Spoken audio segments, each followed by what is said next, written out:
Man, I started doing reviews all the way back in 2019, and all of a sudden, I'm making my 25th one?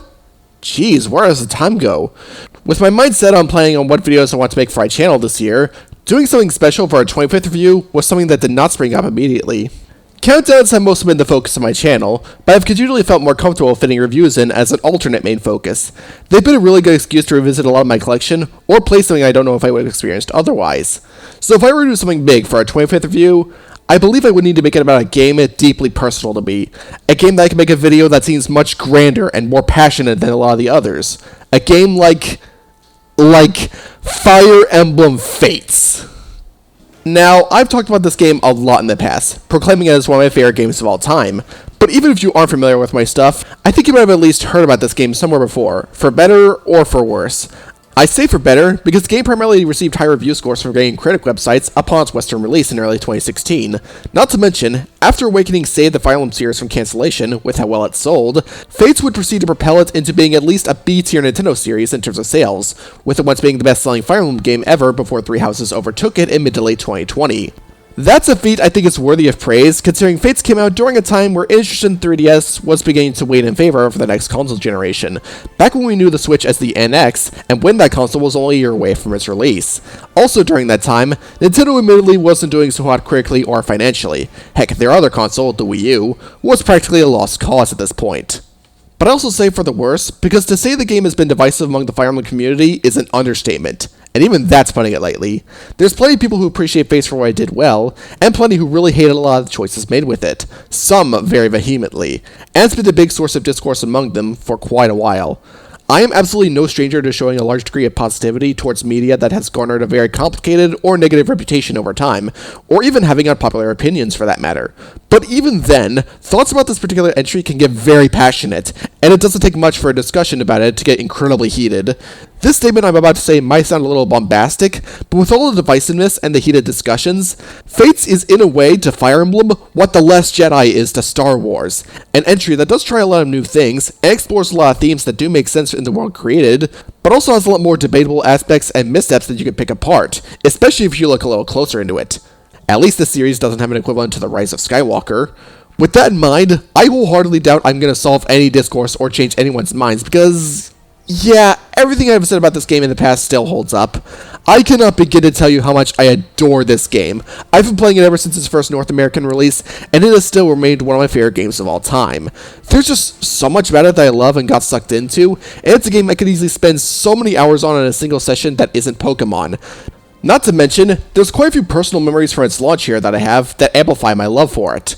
When Fates came out, I was about to graduate high school, with the only real job I had was working at a bus or in a deli restaurant during the weekends.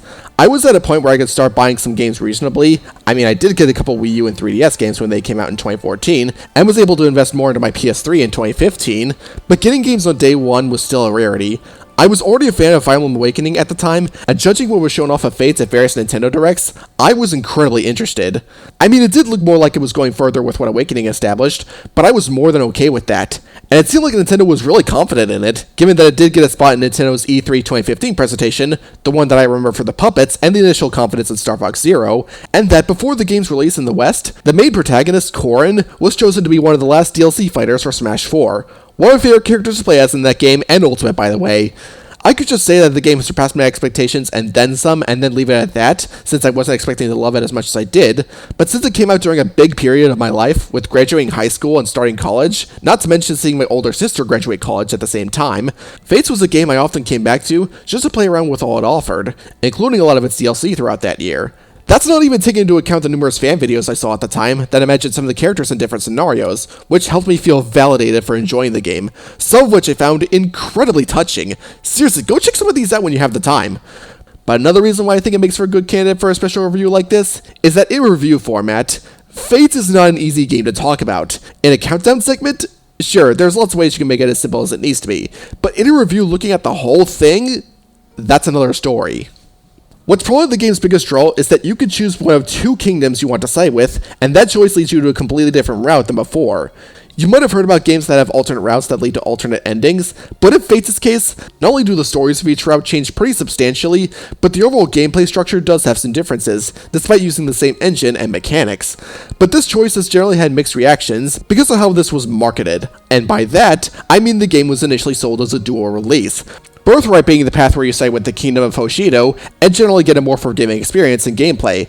Conquest being the one where you side with the Kingdom of Nor, and the experience is a lot harder, with little to no chances to grind outside of a DLC map, and enemy formations being a lot harder to deal with. And finally, Revelation, where you side with neither kingdom, and try to get the attention of both to find the true cause of everything.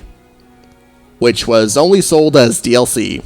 This is not anything like what Pokemon does, where the experience is largely the same with some different encounters and different story beats coming way later. Birthright, Conquest, and Revelation have their own stories to tell, and are completely different experiences from one another. Yet in this format, you really cannot talk about one route without addressing the other two. I personally do not like addressing them as separate games at all. That just does not feel right. It's also why as time has gone on, I have mixed feelings as to why this was a dual release at all.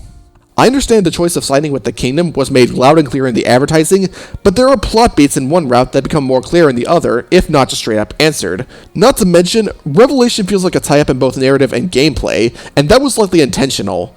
It all makes Fates being a dual release feel really forced, and it feels like there are some issues with the story that the devs had a solution for, if you buy another path. This is also not helped by the existence of a special edition that naturally has all three routes nestled in on the cartridge that, you guessed it, sold for a lot more than the standard release of Birthright and Conquest.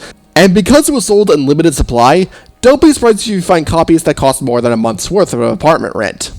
This was more of a thing that I noticed when I really took a step back to look at it, rather than being something that hindered my overall experience with the game, but looking back, yeah, maybe the whole dual release thing was not the best idea. I mean, we are seeing more of the effects now, but still, it really bites. So with that said, we should probably get going because I feel like the story part will definitely be the most contentious.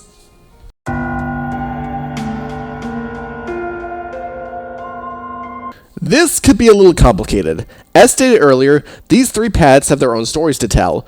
While they revolve around the similar idea, finding a way to bring two kingdoms to war at peace, how the main characters go about it makes each narrative all its own. So what I'm going to do is start with the prologue, since all routes split off starting with chapter 6, and then do a complete synopsis of each route, with some personal opinions on exclusive plot beats I found interesting, before I go into my full thoughts at the very end. And yes, I'm going to be talking about the entire plot of each route, since I feel like in order to show my true thoughts, I need to cover as much as I can. Although I will abbreviate parts that don't need much explaining to lighten the padding, I intend to cover each important plot beat from beginning to end. So here are some timestamps for each section if you want to use them. Now, let's get down to business.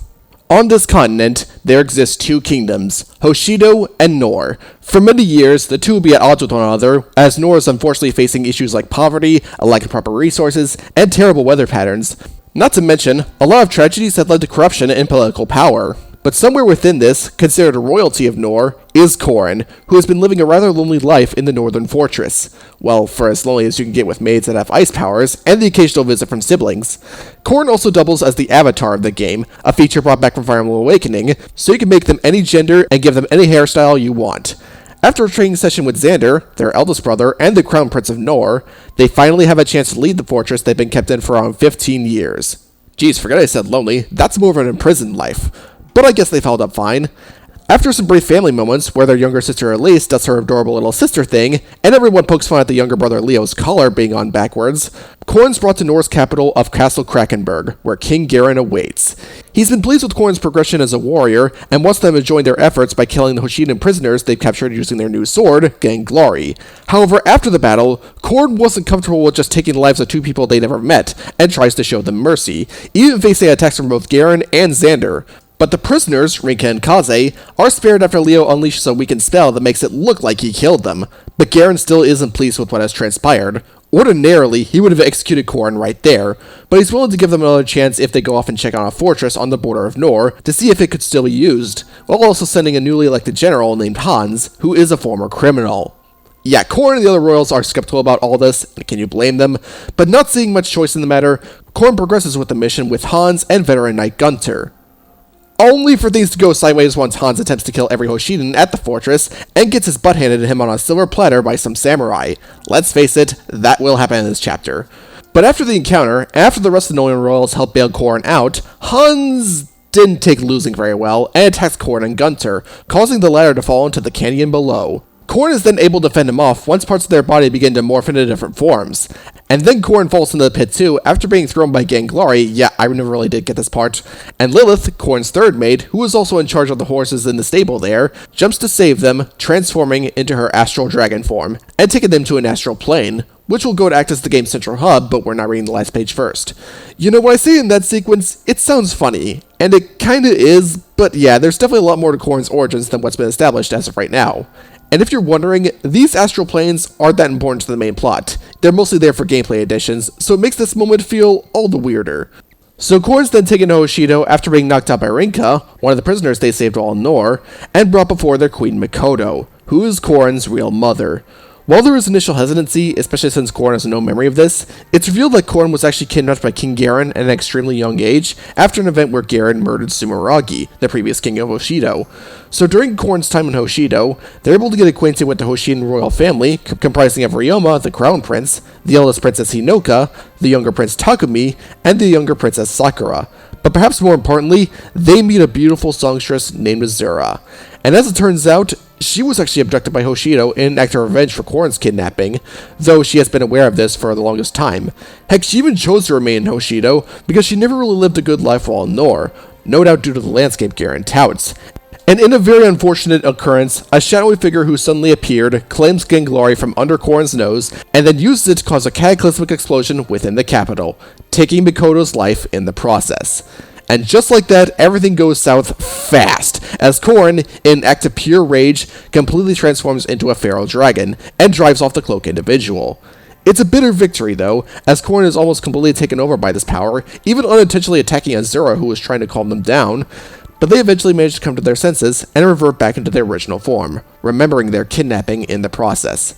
But immediately afterwards, not only do they find the divine sword Yato from the remains of the incident, but a Norian force is gathering just outside the kingdom, with the royal family leading the charge. This is where the path splits, so I'll go in order based on the choices you are given, starting with defending Hoshido. So by choosing Birthright, Corrin chooses to side with the Hoshidans because they felt used by Garen by carrying out his plans without them knowing, and that incident from earlier was this close to killing them. Sadly, the Norian siblings don't exactly take this very well, and are driven off after a heated battle. So at this point, Corrin can't go back to Nor at all, and will have to make the best with what they have in Hoshido. After that, the first part of Birthright is focused on finding Ryoma and Takumi, who have since gone missing on a journey to Izumo. Along the way, they have enough time to reunite with Hinoka, meet with the chieftain of the Wind Tribe Fuga to convince them that they were framed for killing other members of said tribe that Iago, a tactician of Nor and Garen's right-hand man, disguised as Faceless, these bulky monsters with masks who were created from dark magic, and pick up a Norian knight named Silas, who was an old friend with Corrin during their younger days. Soon enough, their trip to Izumo leads to a meeting with the Archduke Izana. Except not really, because it's all a trap set by a dark mage named Zola, who is masquerading as the flamboyant Archduke. After Zola is defeated and captured by the group, thanks to the assistance of Leo, and the real Izana is rescued, the group is pointed towards Nor, past the bottomless canyon, which would then lead them towards the ninja clan of Mokushu. However, while on their way, Takumi comes back, but is possessed by someone or something, only to be freed by Azura. After the encounter, it's revealed that Ryoma and Takumi were on their way to Noran City, known as Shiv, I'm assuming that's how you say it, to assist in a rebellion effort that had been established there, with the only way being a boat ride to Circensia. But this method is where we eventually bump into King Garen, so what was intended to be a pass-through eventually became a potential encounter with the king, one that the heroes take using Zola's illusion magic to let Azura perform on stage to weaken Garen for the picking. I always love this cutscene for the phenomenal animation with the water effects, and the way every color is distributed. Such a beautiful moment. That came at the cost of Zola telling Garen about their plan. Oh, come on, Zola, I was happy to see Garen groan of increasing discomfort. Seriously though, that is a funny subtitle. And when Zola asks for Corrin to be pardoned, he is met with the expected response. That was heartless. But to make matters worse, the encounter in this theater ends with Xander in pursuit. However, while Xander is doing his duty to Nor, Elise on the other hand is trying to hold him back to ensure both don't get hurt, which gives Corrin and the party enough time to retreat. When they get to Shiv, the city is unfortunately under the control of a Norian faction led by Camilla, who has become obsessed with taking Corrin back home to the point of becoming very mentally unstable. I'll save my complete thoughts on Camilla for later, but one thing I love about her in this route specifically is that she didn't exactly let her personal feelings for Corrin go. She still viewed them as a younger sibling, and would still happily embrace them no matter what, only being convinced that the Hoshians are doing something like gaslighting or brainwashing them. However, Camilla being an antagonist highlights how being this overbearing can be a personal flaw, as Corrin sparing her life, and showing their plan against Garen specifically, and not necessarily against all of Nor, send a bunch of messy messages into her head, and it causes her to go into a state of depression.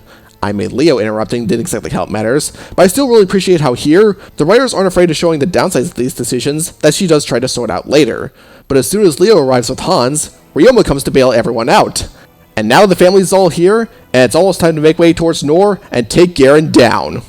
But on the night before they depart, Corrin learns something involving Azura. See, by singing the song Lost in Thoughts All Alone, combined with the power from her royal blood and the pendant she carries, Azura has the power to dispel particularly demonic auras and purify or weaken souls, which has been shown a couple of times when Corrin went berserk and when Takumi was possessed. However, this power uses her very life force, so she really only sings the powerful verses whenever necessary, warning Corrin that her body might deteriorate when she uses that kind of power against Garen. The concept of losing a friend to successfully defeat a great evil isn't original, but I think it's done pretty well here. With power that great, I do buy that it would cost the user dearly, especially with what we eventually learn, and I feel like the game explains what it needs to, and keeps what it doesn't up to interpretation. It's a pretty good stake that made me question what will ultimately happen, and I like it for it. So the following days are spent making for Castle Krakenberg, but not without a few sidesteps, like an encounter with the Wolfskin tribe that can end badly for Kaze if you didn't get a high support rank with them. Don't make the same mistake I did on my first playthrough. A side quest where Takumi gets sick, and encounters with Leo and Flora, the latter being blackmailed into serving Garen along with the Ice tribe if she and the tribe were to stay alive. Honestly, I thought this part was actually really good, as the previous friend being held at the tip of a blade into doing something they'd never do otherwise is both messed up and heartbreaking. I was on board with this chapter right up until the part where Flora killed herself by lighting herself on fire.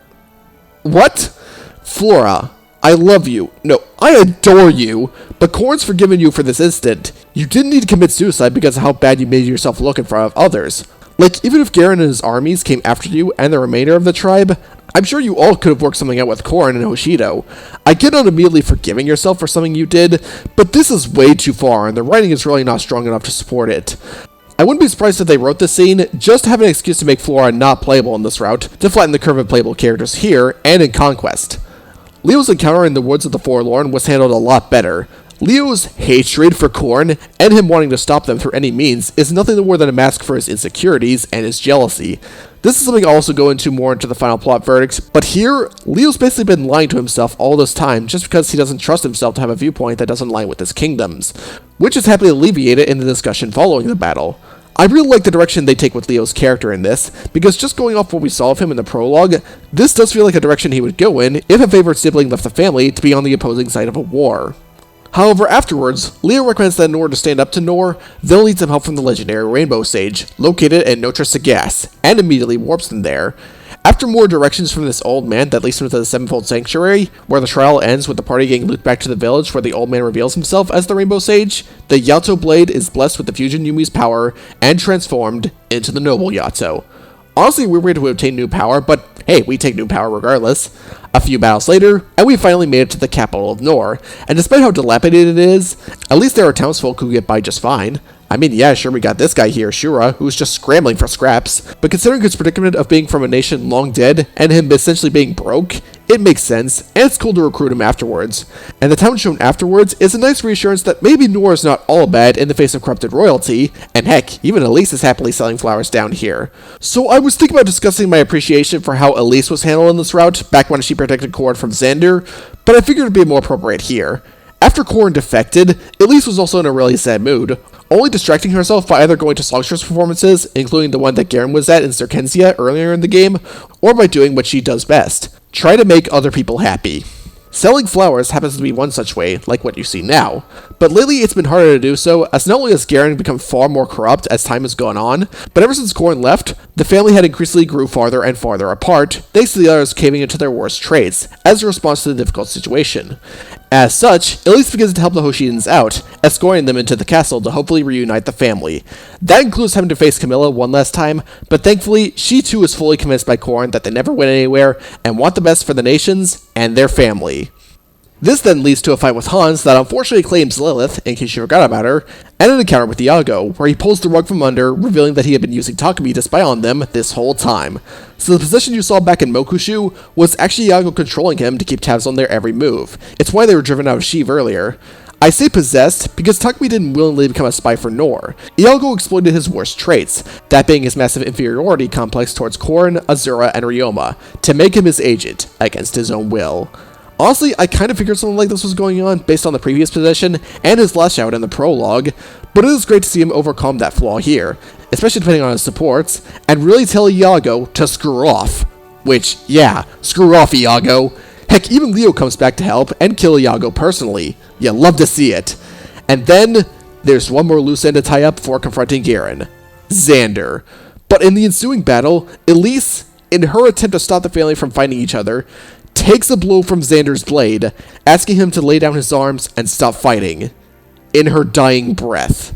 This was a shocking moment to me, not only because Elise, someone of this age, actually died on screen, but I never thought Elise would actually put herself in harm's way to get her siblings to stop fighting.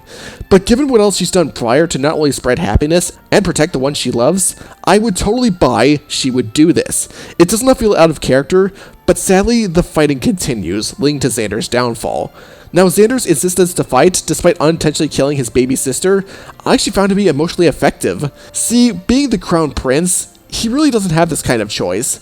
He was bound to serve his country ever since he was given the title, and betraying all that, even if it meant going against a clearly tyrannical ruler, would not be a good look for him, or his country, no matter what he did. At least that's what I got anyways. If Xander did side with the Hoshidans out in the open, then I'm not sure if any citizen would be happy with the crown prince rebelling against the previous king, let alone his own father. That's why any help from the likes of Elise and so forth remains secretive, with almost no witnesses. And even so, Xander not only understood where Korin was coming from, but he too was emotionally affected by Elise's death. That moment actually did work on him, and he lost the will to fight, accepting his fate afterwards. I also think that's a pretty good reason for his fight admittedly being very easy as well. But before passing on, Xander gives the final burst of confidence to not cry and finish the job. Man, I love this chapter. Hits me every single time. But in the end, it's time to knock Garen off his throne. Except not really, because the noble Yato can't damage his armor, and he's not in the mood for negotiation without bloodshed. In a dark hour, the Yato calls out to the power of Raijinto, Ryoma's blade, to become the Blazing Yato, and so, the encounter with the Mad King commences. It looks up until Garen turns into a dragon, shatters the Blazing Yato, and almost kills Korin. But after a near-death experience where Korin gets back up, and Azura sings that melody mentioned earlier, the party engages and defeats Garen one final time. After the climactic battle and Garen fading away, Azura's power has taken its toll as she thanks everyone before fading away. Ryoma is then crowned king of Hoshido, Leo is crowned king of Nor as Camilla had no interest in becoming queen.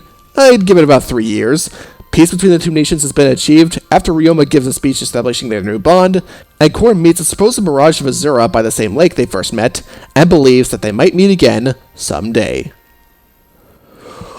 Whew boy! And that was just Birthright. I haven't even touched upon Conquest or Revelation yet. Well, I'm in the rabbit hole now, so might as well keep on digging deeper. So as the path to Conquest begins, Korin, despite the bond they started to grow with the Hoshidans, chooses to stay by the side of the Norian royal family, refusing to give up the bond they share. Now granted, Korin does realize that a lot of Nor has done some terrible things to Hoshido, but they're not wrong about the royal family being far different than what the king suggests, something the Hoshidans never realized and have long since paraded all Norians as scoundrels. That and they want to hear Garen's side of the story, and possibly resolve the conflict from inside the kingdom than outside like in Birthright. This is pretty much my idea as to what they were trying to go for. I find it understandable that Korin would see the value with the Northern Royals despite the actual scoundrels within the kingdom, and it is at least showcased with the fact that they were willing to lay down their arms and leave in peace after the decision. It's the Hoshidans who initiated the battle in this scenario. That said, I don't think they quite hit the mark with this scene. A lot of Korin's statements come off as them brushing off a lot of the facts presented for the sake of familial bonds, which would be fine, except that comprises of most of their response to Ryoma's cries here, and in some places, it just doesn't work. Doesn't help that not only does Garen brush off any questions they have, but remains incredibly suspicious of them with the knowledge about Hoshido they know. From there, Korn tries to figure out how to fix a lot of Nora's issues by appearing to carry out Garen's will, only to actually perform tasks he wants them to, non-lethally, like quelling a rebellion in the Ice Tribe village by settling them down rather than slash and burn, capturing the Sevenfold Sanctuary after Hoshidans took the Rainbow Sage hostage, and trying to quell a rebellion in chief peacefully. Only for Hans to resort to slaughter in that last one. Even without I took Corrin's and the Royals' motives here, the focus on trying to reform Nora from within doesn't really feel like it's going anywhere, mostly because, aside from talking to Garen, which proved so effective, the game doesn't really know how exactly it wants to do that, so it just meanders until Chapter 15, which is where it all goes south. After an event with Leo that leads to the Yato transforming into the Grim Yato, Korn follows Azura into a gateway within a lake, and winds up at an unknown land with her. This world is known as Vala, a place where time flows differently, and is home to a hostile army that looks like the one fought in the Hoshidan Square in Chapter 5. The only reason why it was never mentioned until now is because of a curse where anyone who mentions it will disappear into thin air. Also, Gunter survived his fall and wound up here. That's nice. And then it's revealed that Garen is an agent of the army of Vala, being recreated from his older self by the leader of that kingdom.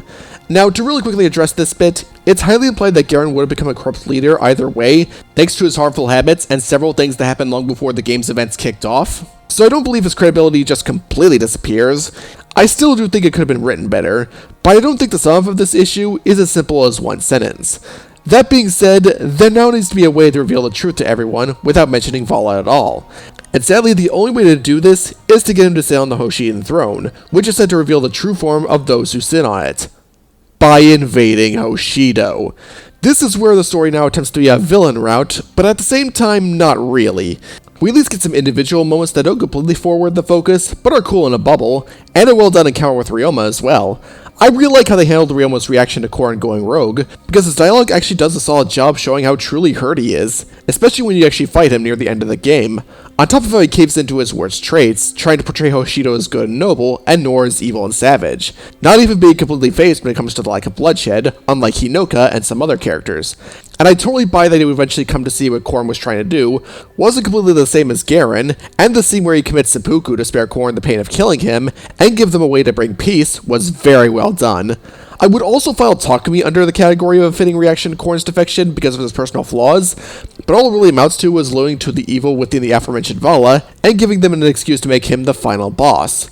Also, this boss fight is not very good. In fact, it's still one of my least favorite final bosses in games, for anyone who's seen that video.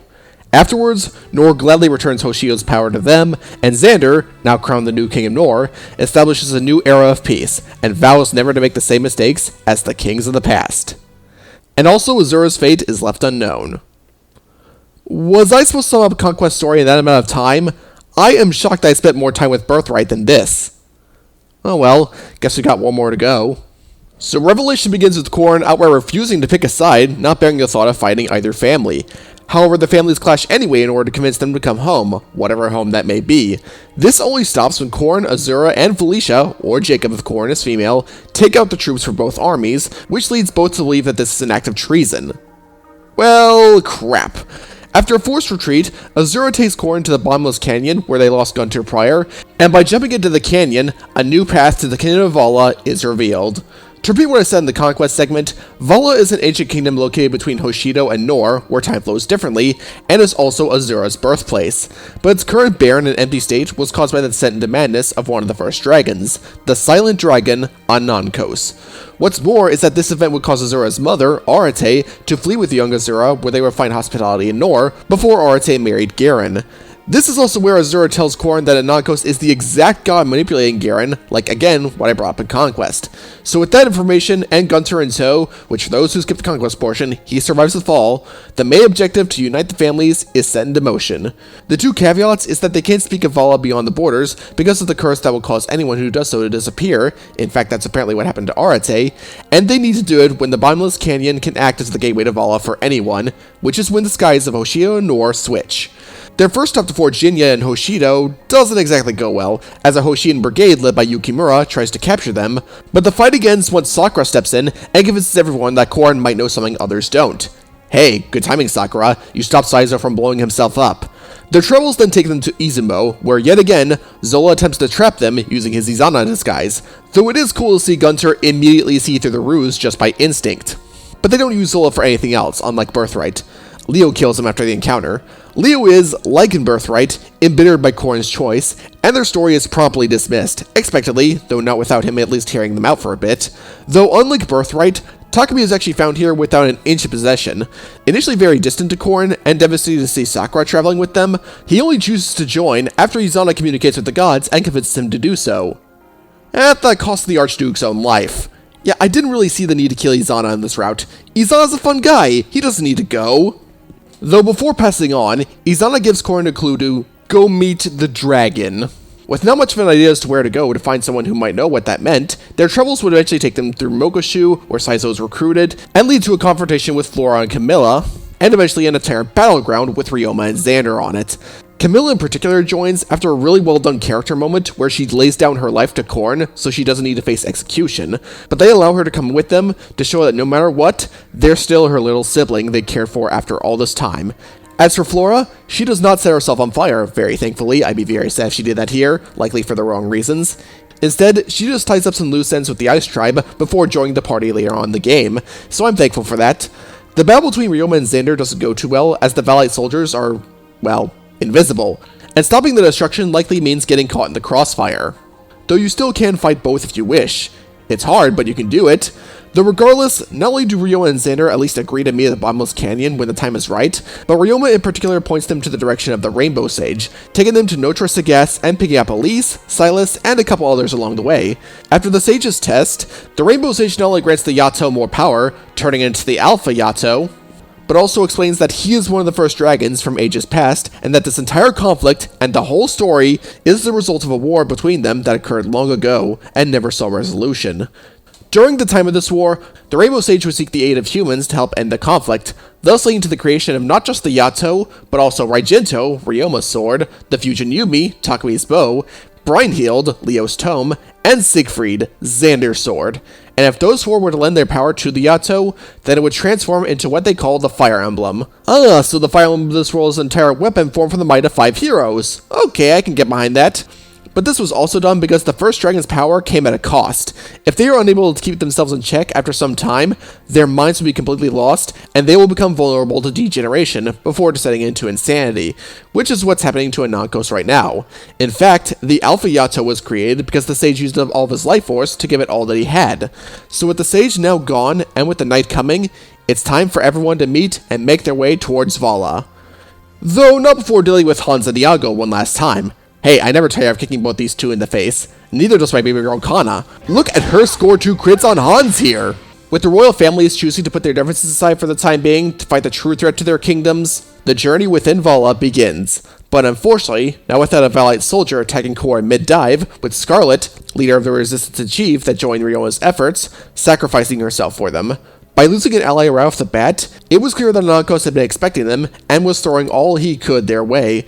He even continued to up the ante as they go further, by sending other agents after them, who are the bodies of the previously deceased parents of the main cast, Arate, Azura's mother, Mikoto, and even King Sumeragi, who as it turns out, was the assassin that caused the explosion in the Hoshin Square, and murdered Mikoto to begin with. Even Gunter's revealed to be in league with Anankos, as not long after his fall, he became possessed by the Silent Dragon, thanks to one impurity in his soul, his desire for revenge against Nor for an event with Garen that led to the death of his wife and child. Gotta say, if Garen was Anankos' pawn by that point, that'd be a really funny loop around. Along these lines, it's revealed that both Arate and Mikoto originated from Vala, which makes both Korn and Azura Valite royalty. They just ended up in a conflict thanks to Anankos' outrage, and have basically been kept in secrecy, so that one day they can end the conflict and end Anankos' suffering. Now that the Yato has reached its full power, with the might of the other weapons, as a response to them not being able to do much against this beast, the time has finally come to save the world. After a climactic battle where Anankos used more and more of his power as more damage is dealt to him, including changing forms mid-fight, he eventually dissipates into nothing, and the day is finally saved. So with Gunter heading off to parts unknown, and Korn being crowned the new ruler of Vala, Ryoma and Xander vow to leave the mistakes of the past behind them, and build a bright future together for generations to come. So, thinking about the story in more detail, while some shortcomings have become more obvious as time has gone on, I found a lot more things to appreciate about the story. As stated back in the Birthright segment, I really like the direction they take with each of the Norian siblings, with their responses with Korra siding with Hoshido. It's very bittersweet to go against them because their father and the king is the way he is, but they use it to emphasize character flaws, namely with Xander having little choice to help who he wants to help at the risk of sullying his own kingdom's reputation, Leo's aforementioned inferiority complex, and Camilla initially being unwilling to accept change within her family, and how they deteriorate or get resolved in Leo and Camilla's case, which is great. I also love how Elise isn't willing to back off from a dangerous situation to help spread positivity, even if it does end with her dying in Xander's arms. I'd also give credit to the opposite in Conquest, but I feel this only applies to Ryoma, as he's justifiably outraged by their beloved siblings siding with those who have caused trouble for so long, but not beyond a point of him becoming something similar or worse. I still think his death was well done because of all that. I want to say the same for Takumi because everything should have slid into place, but instead, his fall from grace was treated less like a character arc and more like a promotional vehicle for Revelation, likely a decision made from this being sold as a dual release, egging you into buying Revelation as DLC. Granted, that's not to say any credibility with him disappears by virtue of him unwillingly becoming a servant and dying in the process, since in Revelation, these kinds of puppets can still retain memories and personality traits from the original host. I highly doubt we get Arate, Mikoto, and Sumeragi talking to their kids referring to their history while they were fading away otherwise.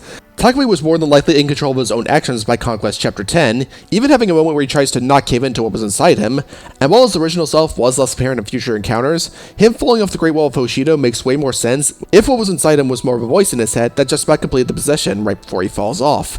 It's like he was realizing how far he fell and wanted to stop the evil from consuming him before it was too late, which I prefer over just throwing himself away out of depression, only to show up again in the endgame. I just wish they were a little more clear about when he died, as they tried to say that he perished a long time ago, but I find the timing of his death to be after when he fell from the Great Wall to be more believable than any time earlier, especially if the game is trying to say that it happened before Chapter 10. I might be looking a little too deep into this, but I feel like either something got lost in translation, or there were creative differences somewhere with how unclear the explanation is. I also think this direction could have worked completely if there were some more interactions with the Hoshian siblings and cutaways, something Fates does a few times in both Birthright and Revelation, or if there were some rewrites here and there. As is, I have this idea that I think some of the writers wanted to do, and I don't think his credibility in this route is completely gone, but I don't blame anyone for believing that it is. Actually, you know what? I'm just gonna say this now. I enjoyed each of the route stories, except for Conquest. There's a reason why my story synopsis of that route ended up way shorter than the rest. It's not because the characters are unlikable, or the characters do stupid stuff, like what I've seen most people say. I believe it's because the story of this route has little coherence. The order in which things happen feels really slapdash, and we don't really see or have enough time to absorb how effective Reform Nor from Within will be, and anything we do get feels like oversights. I didn't even mention how they handled Zola's involvement, as there is a chapter where all the royals gather to try and understand one another, and the Noyan royals actually help out the Hoshians when Zola tries to kill them. A great chapter to be sure, but it didn't feel like the main story actually progressed from it. And while on that, Sakura and Hinoka's reaction to coinciding with Nor feels so secondary and aren't given that much attention. Sakura, I guess I kinda get, as she doesn't get involved in the conflict that much. In fact, the chapter where she appears as an enemy, you don't need to fight her. But Hinoka is another thing entirely. She barely gets any screen time, so we don't really know that much about how she took Korn's defection, which is so weird for someone who is inspired to become a warrior because of Korn's kidnapping. Granted, I do like how she eventually sees what they're trying to do, and helps not to make Garen think she's dead, but that's about it.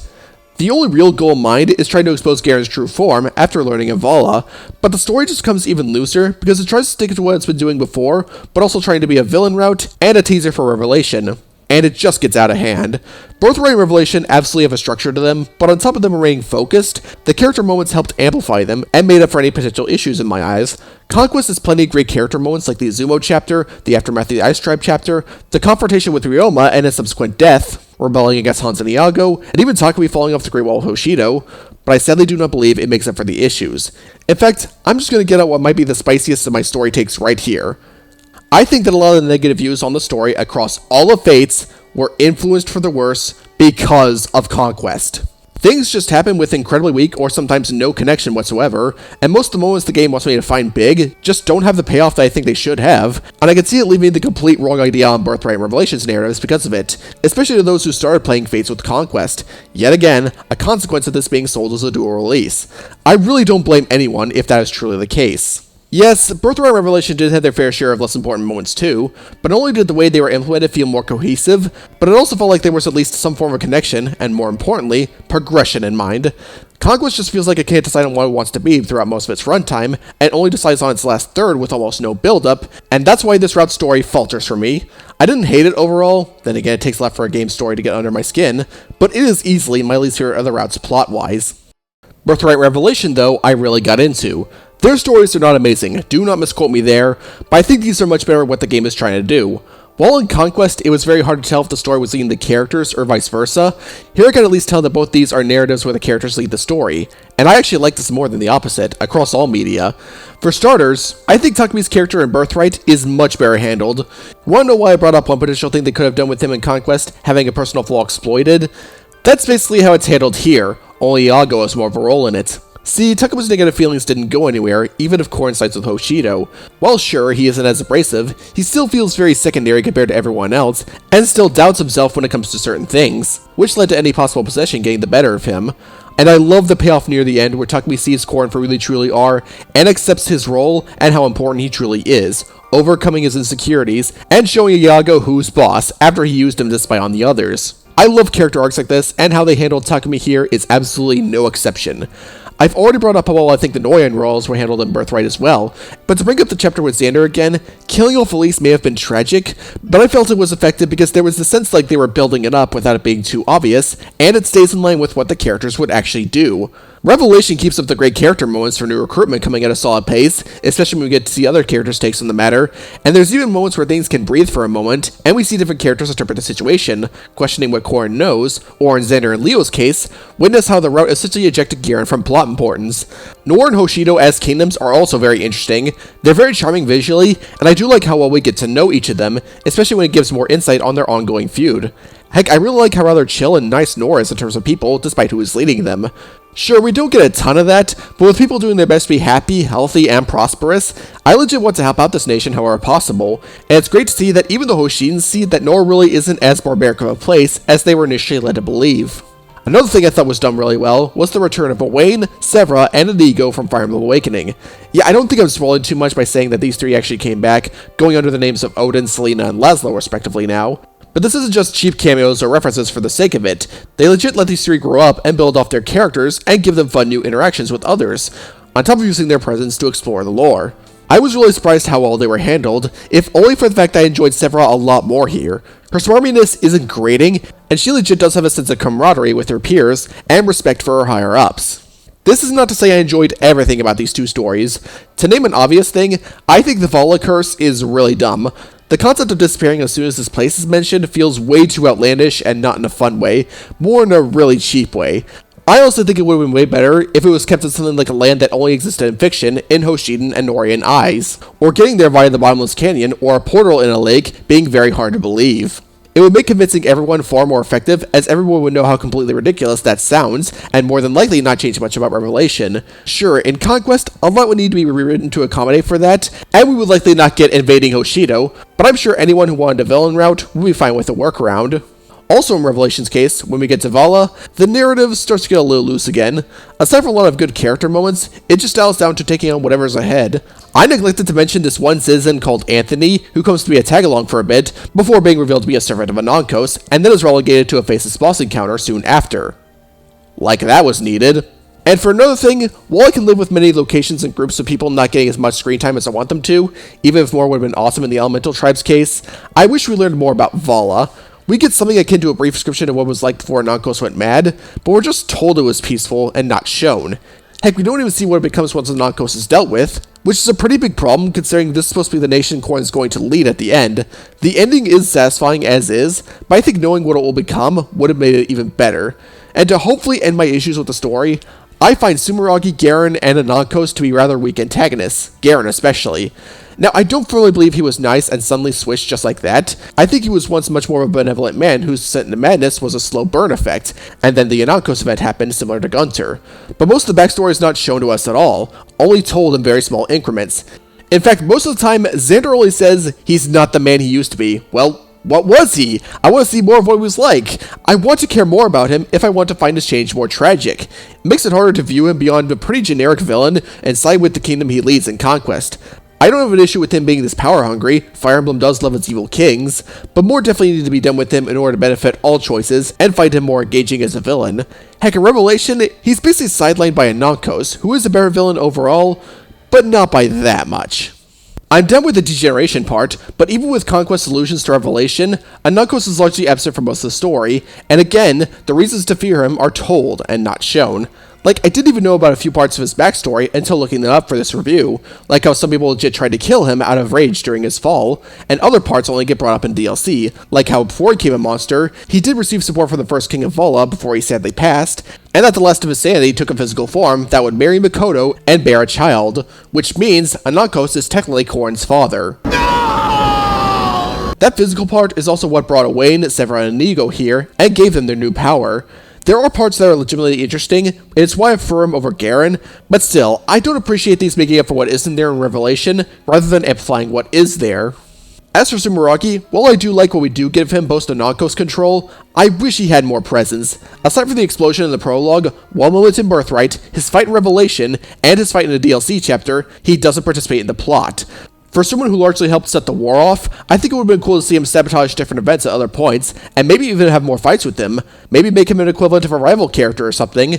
The idea behind him is legit cool, but the idea is really all we get. I can name some other stuff that I'm also not a fan of, like the Zola subplot in Birthright was wasted, the Flora death in Birthright was botched, and Lilith's absence in Revelation is so jarring because she's not only a former servant of Nankos, but also one of his children, technically making her Corrin's half-sister since they don't share mothers. I am okay with Lilith not revealing her blood relation to Corrin with the justification they give, since that particular detail isn't super important, but I don't find that a good reason to give her nothing in Revelation, besides all the beans that I constantly get in my castle. There was also zero reason to kill her off in both Birthright and Conquest. However, I can comfortably say that I enjoy way more about these two stories, where the flaws don't get that much in the way, not even when I try to sit down and think critically. Sure, at the end of the day, both Birthright and Revelation stories are pretty straightforward, but to me, being a story that I firmly believe the characters lead, it all wouldn't come together if I did not enjoy them in general, and Fates' character roster is among my favorites in any game ever. Everyone in this is either charming, adorable, hilarious, weird, or interesting all the way around. As time has gone on, my opinion on Corrin has gone up pretty significantly. Even when taking into account the visits from the Northern Royals, and even the friendship they share with Silas, I'm pretty surprised they managed to be as social as they are, considering they spent their whole life in a fort. I like how naturally accepting they can be to people they just want to help out, even if said person did something that would raise a red flag. But the story doesn't shy away from this being a personal character flaw to show that the world really isn't all sunshine and rainbows. Heck, there are some instances where they clearly push past their limit on that, and they could genuinely be smarter and wiser than what they seem. They aren't my favorite lord in the series, nor my favorite avatar in the series, but at no point did I find any moment with them painful. In fact, my eyes were on them the entire time.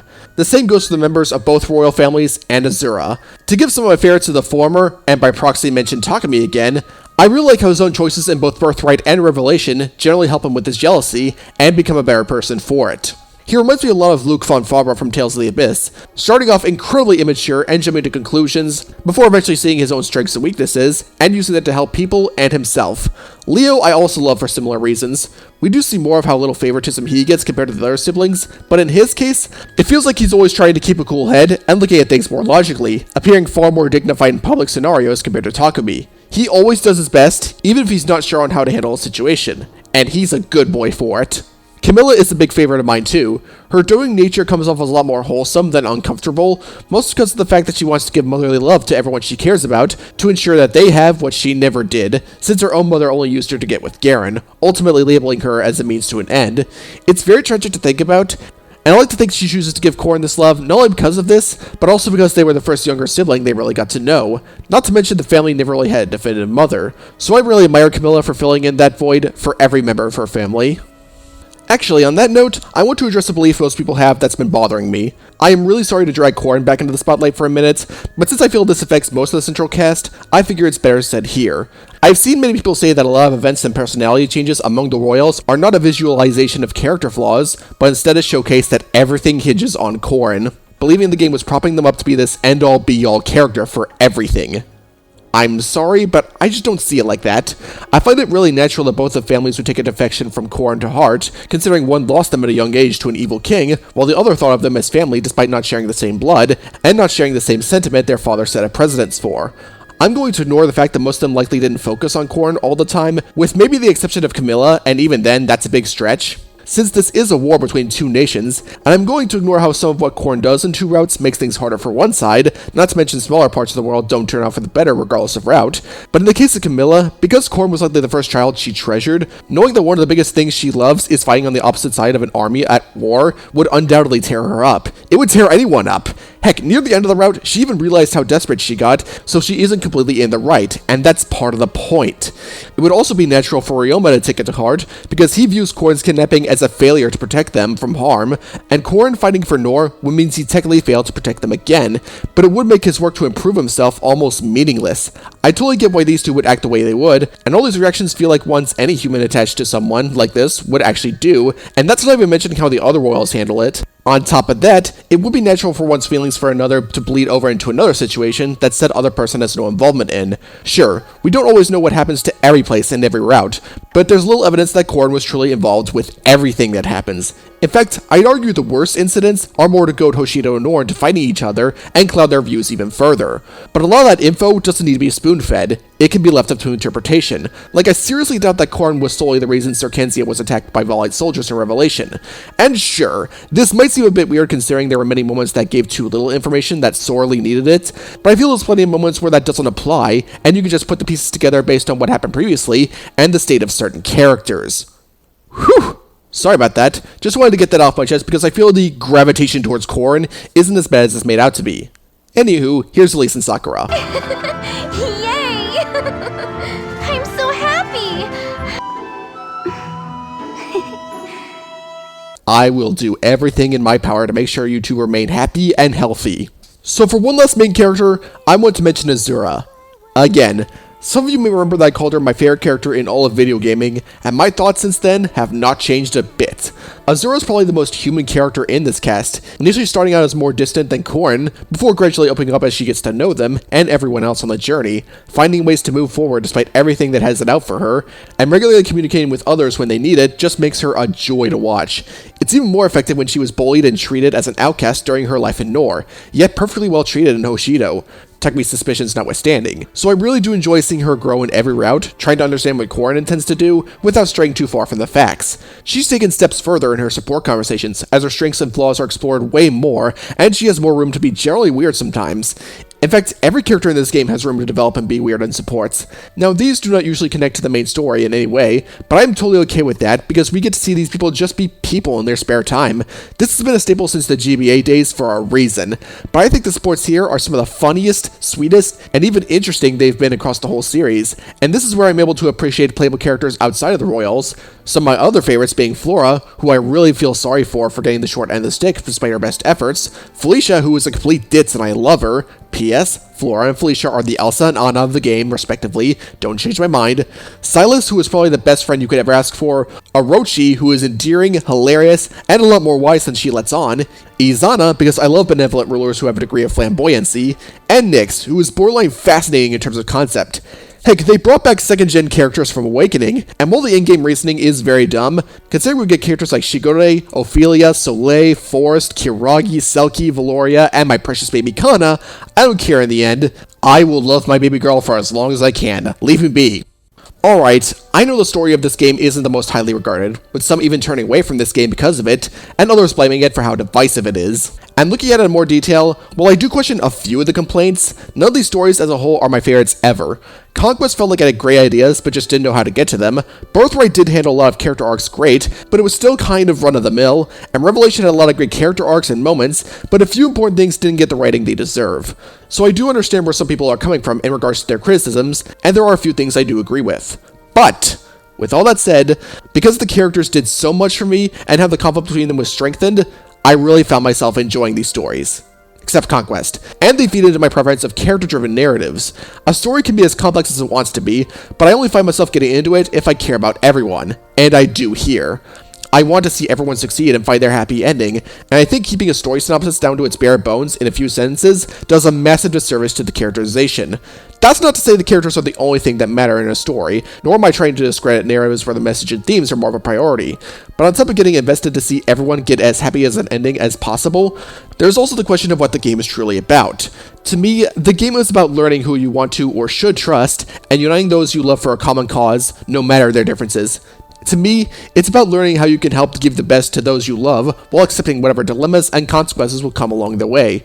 We got our villains and our subplots and all that, but these people learning about each other, resolving their differences, and building a better world together is the true story of Fate in my eyes. I buy everyone here as one giant family, even feeling a sort of kinship within myself, and that's why, at the end of the day, I believe following the story was worth it. Warts and all. Oh my god, look how long that took! I had a lot more to say than I thought. So for those who skipped everything, while each of the three plots definitely have their issues, I find myself growing attached to these characters and finding the plethora of arcs and character moments very effective. Conquest is the only exception to this, but from now on, I won't have that many problems with this game, because I can name several more reasons as to why this is my second favorite game of all time.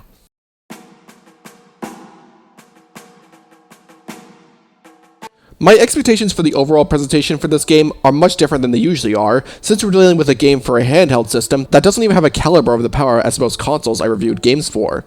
But even in that regard, I still think graphically, the game holds up pretty well. Not incredibly, as the character models can look a little stubby at times. There are times where the animations and cutscenes do look kind of off, and a few of the ground textures are really sterile, especially this one in Port Dia that looks a lot like a PNG file, but other cutscene animations do look really good, and I really like their attempt to do a little more with them here, especially with them being rendered in real time. It's definitely a step up from Awakening, that's for certain. Though I definitely think it was a good call to rely on these really nicely drawn portraits for dialogue. Every character has quite a large number of these that do a good job encapsulating how they feel at the moment, whether in the main story or in supports. I just wish these sequences had a lot more voice acting. The game does have a decent degree of that, make no mistake. Every character does have plenty of quotes in the personal quarters and in battle, and the CG cutscenes are fully voiced. But they only go so far. There's only smaller quotes in the in-game cutscenes, and they do work, but I wish there was more so I can say it's great overall. That said, it's still solid voice acting. I really like a lot of these choices, and everyone sounds appropriate with their character and takes every chance they get to shine in some form. Though, when I think of this game's voice acting, I'm reminded this was close to when a strike occurred, leading to a solid amount of recasts in these characters' future appearances. Some notable examples being Paul Tiso as Camilla, Roger Rose as Takumi and Niles, Gideon Emery as Keaton, Elizabeth Daly as Hinoka, Perry, and Selkie, and probably most unfortunately of all, Liam O'Brien as Laszlo. Now granted, all these characters would get really solid replacements, but I still think the originals have their charm. But everyone else who stuck around did great as well. If I may look solely at this vocal performance on its own, I am incredibly fond of Azura's voice direction. I was invested into every single emotion and wholesome moment that was allowed to be vocally recorded.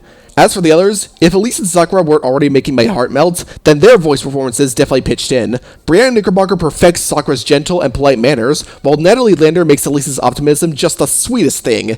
Heck, both even pulled double duty on this cast, with Lander also being the voice of Nina, and Knickerbocker also being the voice of Charlotte. Max Middleman is also a big highlight of this cast, as he not only perfects everything about Leo, but also made the likes of Forrest and Caden good boys with his vocal range.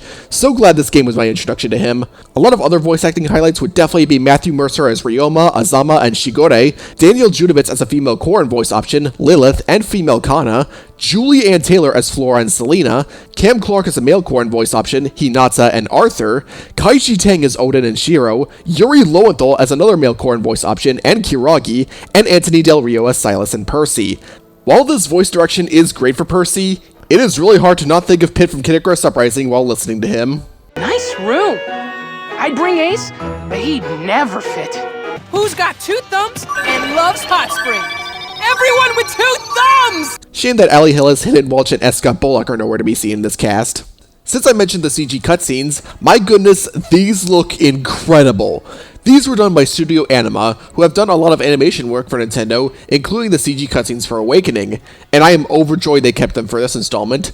The character animations are just the right amount of expressive, the colors and shading are superb, the frame rate is silky smooth, and despite them clearly being 3D animated, everything feels like it'd be in place in a 2D anime without looking like it has some kind of cheap filter placed on top of it. I wouldn't even think the 3DS's lower resolution holds them back that much. Sure, when you look at videos that show them in HD, it is noticeable when you see them shown straight from a 3DS capture device, but I wouldn't say it's distracting. And besides, it's only there if you blow them up on a monitor, and not an issue with the game, especially on original hardware.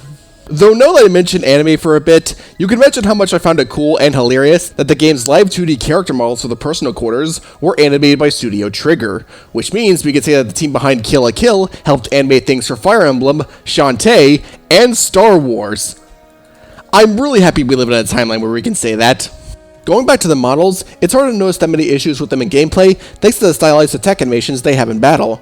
I love how much more exhilarating battles feel thanks to these. Sometimes I'm convinced that some characters think they're in Kingdom Hearts for a bit. Like, look at my baby girl go with that Naginata. Look at Xander's horse just going to town in the air. Look at Selkie do her best spin dash impression. Check out these Dragon Fang animations and tell me this doesn't look awesome. Heck, there's even touches I'm glad they put in, like the Sorcerer class having unique animations for tomes and scrolls, and the Swordmaster class dual-wielding specific swords. They did not need to put in this amount of attention to detail, but I am glad they did. The sound design amplifies this even further. The skill activation sound effect never gets old, and the most devastating blows sound crunchy.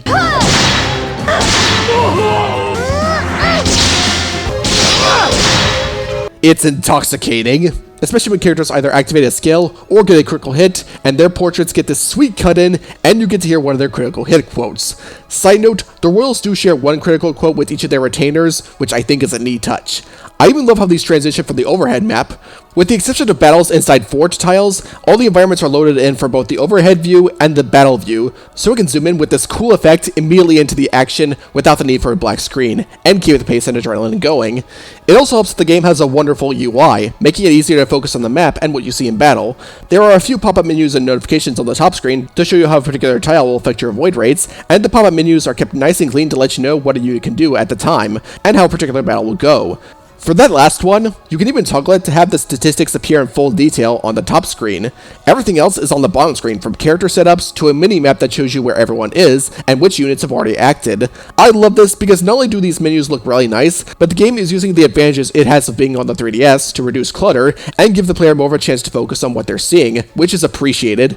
It's also neat how in battle, you have multiple camera views to watch the action from, ranging from a dynamic camera that pans out shots, to stationary cameras that either stick to a side view, or a frontal view that follows behind your character, or a first-person view that is the closest thing to Fire Emblem VRs will get.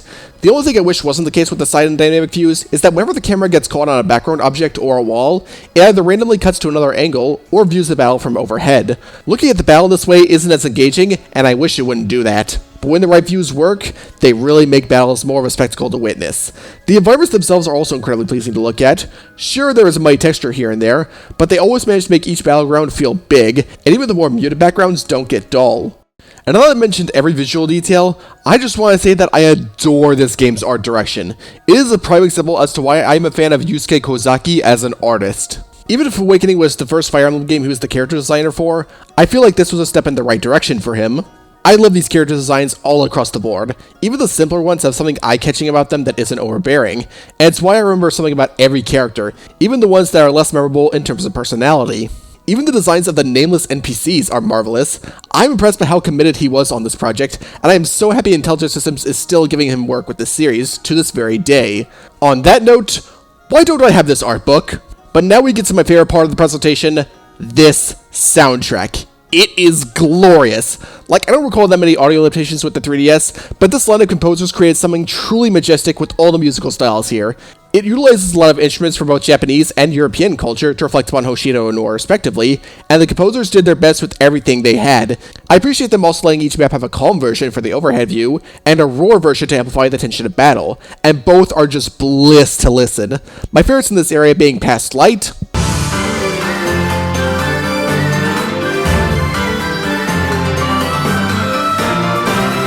Dusk Falls,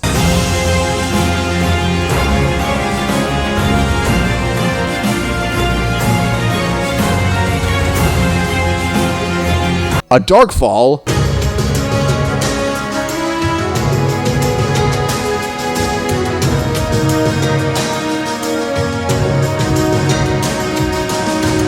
Land Below,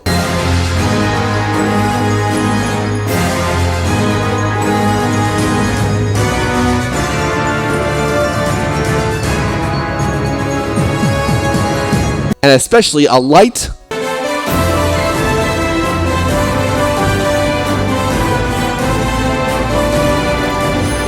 and no justice.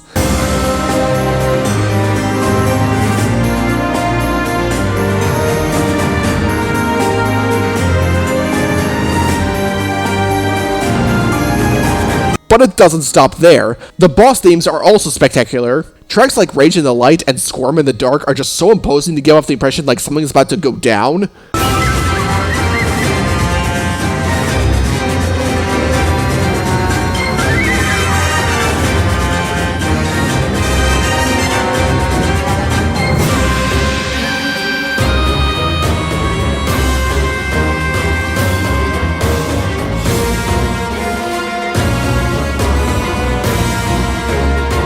And then we get You of the Light and You of the Dark, playing whenever you clash with a royal family member, just heightening the emotion and overall climactic feel.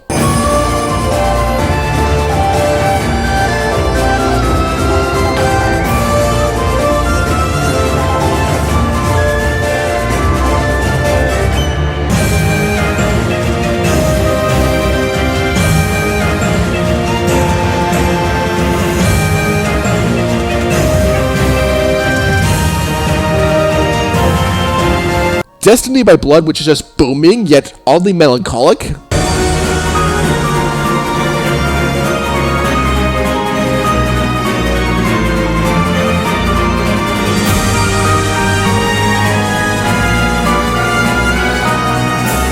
And if they wanted to make the gravity of the situation weigh you down emotionally, Thorn in You performs its job phenomenally.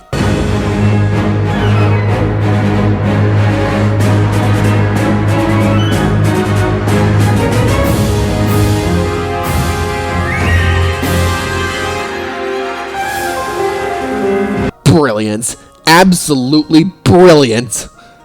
And then there's what's often considered to be the main theme of the game, Lost in Thoughts All Alone. Interestingly, the game has quite a few takes on it. The different variations we get in the Circensia cutscenes let the song be bigger and far more grandiose, like it would fit in a stage performance, and the leitmotif of it is even used in all versions of End of All, the final boss theme. But the main version is far more reserved and quiet, really only letting the voices and the echoing piano notes speak for themselves. In the white light, a hand reaches through. A double-edged blade cuts your heart in two. Beautiful. Beautiful. All of it. The soundtrack is absolutely one of my favorites in any game. Maybe we consider it for my absolute favorite. The game, presentation-wise, does have a couple aspects that aren't great, but nothing about it is that bad either, so it never takes my attention away. And the stuff that is good ranges from solid to immaculate. It all makes a spectacular game even better.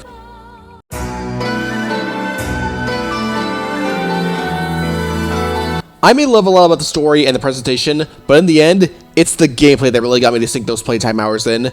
To those who do not know how Fire Emblem works, you're given a team of units that each have their own stats and classes that enable them to use certain weapons. And every map is designed a bit like a chessboard, where your units can move a specific amount of spaces to either engage with an enemy of your choosing or an interactable object. Your goal of every chapter varies, like defeating all the enemies, sieging one specific point, defending a point, or escaping the level.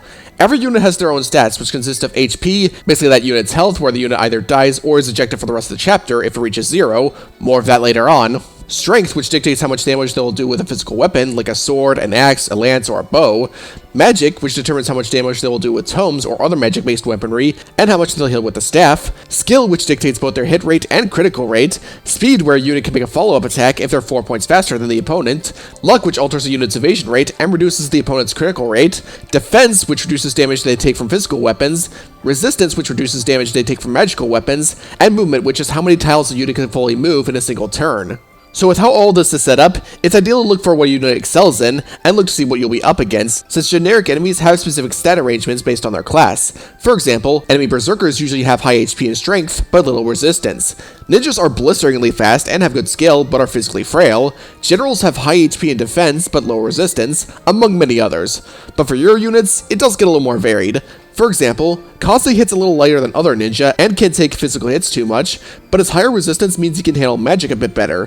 Orochi has excellent resistance and can hit really hard with her magic stat, but she's got paper-thin defenses and is not very fast, despite being a diviner, a class based solely around magic. Elise has amazing magical prowess, luck, and speed, but these come at the cost of her having no physical defense and no HP.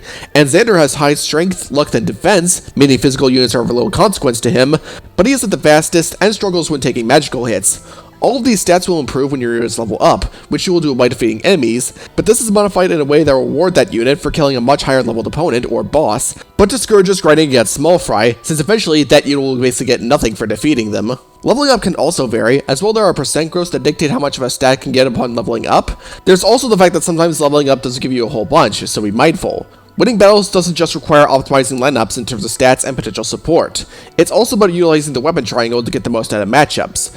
The weapon triangle gives units with specific weapons a slight damage and accuracy boost if they are at an advantage, and a slight damage and accuracy nerf if they are at a disadvantage, so what weapons a class can wield is important. Swords beat axes, lances beat swords, and axes beat lances. What do magic and bows beat? Well, I think it's better to use that question to focus on the things that are new to Fates. Magic, bows, and the newly introduced daggers all have their own weapon triangle now. Magic beating bows, daggers beating magic, and bows beating daggers. So I think it's better to think of the weapon triangle as a red, blue, and green dynamic. I've really grown attached to this because while the magic variety isn't as great as it previously was, likely a response of how exceedingly overpowered it was in Awakening, each of these three weapons have plenty of utility and have chances to shine no matter what. Daggers are great for debuffing the opponent, and bows still have their edge in making short work of flying units. The only weapon types that do not have a triangle advantage or disadvantage are Dragon Stones, which only your avatar and any of their children can use, and Beast Stones, which only Kaden, Keaton, and any of their children can use. It's encouraged to have coverage of all types of weapons available and ready to go, thanks to this game's class system. Every character starts with 2 standard class sets, with them being in their first one when they join, that they can use to promote into potentially 2 advanced classes using a Master Seal if they reach level 10. The Samurai can promote into a Sword Master and get the most out of the blade, or a Master of Arms where they can wield swords, axes, and lances. Dark Mages can upgrade themselves into Sorcerers, but they can also sidestep from that and become a Dark Knight, a cavalry-based class that lets them wield both tomes and swords. But a second class set is available using a Heart Seal. For example, Leo always starts off as a Dark Knight, one of 2 promotions for the Dark Mage class. So with the Heart Seal, you can reclass him into a Sorcerer and alter his stat distribution, but he also has access to the Troubadour class family from the get-go, so you can reclass him into a Strategist, a Tome and Staff Wielding class, or a Butler, a Dagger and Staff Wielding class, if you want. And to use an example of an earlier unit, Silas here starts off as a Cavalier on all routes, and he does well being promoted into a Paladin, a generally speedier and more well-balanced class, or a Great Knight to get the most out of his strength and defense.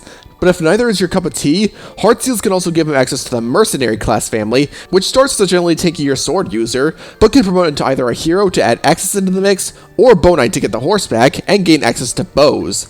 Khorne, though, is an interesting case. They start off as an Ore Prince or an Ore Princess, which are functionally the same, but you can choose a staff for them to excel in at the cost of lowering another, and their secondary class can be whatever you want. Samurai, Ninja, Cavalier, Knight, Dark Mage, your call. So if you have a favorite or want to optimize your run best, the option is there. However, by engaging in support conversations and achieving an S rank, basically marrying another character, everyone can use the Partner Seal and access a 3rd class, and by achieving an A+ rank with someone of the same gender, basically forming a strong friendship, they can get a potential 4th class to use. So when taking into account whatever you picked for Khorne's secondary class, you can use the support system to pass your choice on to others. There are so many ways to use this to give certain characters classes that either would have a hard time getting otherwise, or flat out can't get it at all, especially in Birthright and Conquest. The second generation units take things even further, as they can have a total of 5 classes to play with. One they have by default, one they inherit from their father, one they inherit from their mother, one they get from an S support, and one they get from an A+ support. Dang, they're really happy to learn as much as they can, and my baby girl is always finding ways to make me proud. I love this class system. It lets me figure out some really fun loadouts for every character. Some even become more fun when they reclass, with special mention going to Sniper Mozu because oh my god, she's a beast, and it leads to a different experience for every playthrough. The only caveat is that if you want to switch classes more than once, you're going to need more than one of these seals for what character you want to switch around, and these seals are not cheap. Yes, in Birthright Revelation, it's very easy to stockpile on money, but still, stockpiling on these seals will drain it fast, and early on, there's only so much to go around. And because of this, choosing who you want to use for each map is essential. Though despite the series' insistence on choosing who to keep and who to ditch, I try to invest into everyone as much as possible. Okay, not literally everyone. I could care less about Gunter, Hayato, Jacob, and a small handful of others, but everyone else I want to get some attention in all my playthroughs. But that's admittedly not easy to do. It's a me thing, I'm aware, but it's how I personally prefer to play Fire Emblem. The biggest hurdle to jump over when trying to build anyone is accommodating for weapon ranks. Every character will start with at least some investment into the weapon types they're already wielding in their base class, but everything else starts at rank E, meaning they can only wield bronze weapons. Bronze weapons aren't absolutely useless, as they do provide decent critical evade and hit almost all the time, but you can't score critical hits, nor can you use battle skills, so it'll take a little while to get that weapon rank up to D, where you can use iron weapons, which are much better in comparison. The only way to circumvent this is to have their class have a weapon type they are already a good rank at, or use an arm scroll, which just upgrades the unit's available weapon ranks just like that. These are also not cheap, and there's only so much of them to go around, even with the max rank stores. This is why I think it's better to plan out which classes you want to use before you start a new playthrough, and commit to it. With all the units you have at your disposal, especially in Revelation, which combines both Birthright's and Conquest's rosters, it really does help. Out of all the classes in the game, I definitely say that the Swordmaster is my favorite. That's usually the case no matter the Fire Emblem game, but they are always reliable when showing proficiency with the blade and just cleaving through the opposition. Right, Ryoma? I mean, your sword can be used from 2 spaces away. Some more of my favorites are the Master Ninja because of how reliable they are no matter the task, Kinshi Knight because they are supreme when it comes to attacking in unorthodox places, Strategist because of their incredible magic prowess, and Berserker because with the right setup, it's easy to set their critical rates to Cowabunga it is mode. But that's just getting started on how fun and varied the combat is. As every character levels up with a certain class, they will eventually learn 2 skills that class offers, and this goes for both tiers. Some of these are combat moves that activate depending on a unit's stats, such as Astra, Rent Heaven, Dragon Fang, and Lethality, all of which do modify your damage output in a meaningful way. But there are a couple that are more defensive, like Pavis, Aegis, and Miracle, some that modify your stats during combat, like Deathblow and Swordfare, and some that can act outside of combat, like Seal Strength, Renewal, and the disgustingly strong Draconic Hex. The biggest thing to keep in mind is that when you switch to another class line, your level does not reset, meaning if you're past the level that class can learn a skill, then that unit will make up for it at later levels, if they have any. If not, and they're in a base class, they will need to promote to get more levels. Or if they are promoted, you will need to use an Eternal Seal to raise their level cap by 5 levels, and those are not available until near the end of the game, and are not cheap. It's important to keep in mind because with only a few exceptions, every character caps at level 20, no matter what. But if I'm being honest, if you're easily picking up on how skill learning goes, then missing out is mostly on you.